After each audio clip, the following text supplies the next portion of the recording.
Zëvendës kryeministre Belinda Balluku, e cila është në nënhetim nga SPAK për tunelin e Llogaras, ka kërkuar që të rrëzohet oferta e kompanisë shqiptare që ofroi 150 milionë euro për ndërtimin e tunelit, në mënyrë që tenderin ta fitonte kompania turke Intercar ASL, e cila ofroi 190 milionë euro. Ky fakt, sipas kreut të grupit parlamentar Gazmend Bardhi, është i dokumentuar në dosjen e SPAK, pasi është zbuluar nga komunikimet e saj me ish drejtorin e ARSH, Seviz Berberi. Njëra nga kompanitë ka ofruar 150 milion euro, pra 40 milion euro më pak se kompania turke.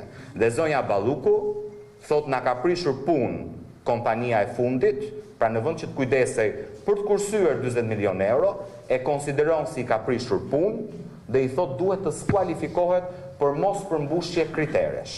Gazmend Bardhi zbuloi dhe detaje të tjera nga dosja hetimore që sipas tij ekspozojnë manipulimin e këtij tenderi për llogari të kompanisë turke që nisi punimet ende pa u shpallur fituese. Madje po t'i lexoni komunikimet, flet për ndjesi. Pra kam një ndjesi, i thotë Evis Berberit, që ky tender do duhet të anullohet. Dhe Evis Berberi përgjigjet, kur ti don, ndjesi ti ke të mira.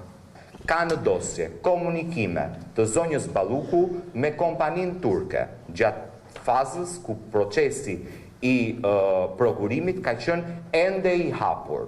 Pra kompania turke e njofton që do të vinë një datë më të hershme dhe i thotë do vim të masim rrugën, pra kanë filluar punë pa u shpallur ende fitues. Kreu i grupit parlamentar të PD kishte edhe një përgjigje për avokatët mediatik të Belinda Balluku që këtë tender e cilësonin si gjeopolitik. Nuk mund të ketë gjeopolitik që justifikon abuzimet me detyrën. Nuk mund të ketë gjeopolitik që e trajton shtetin si obor personal të Edi Ramës dhe Belinda Ballukut. Shteti nuk drejtohet me SMS, shteti nuk drejtohet me porosi në 9 të darkës në shtëpinë e zonjës Balluku.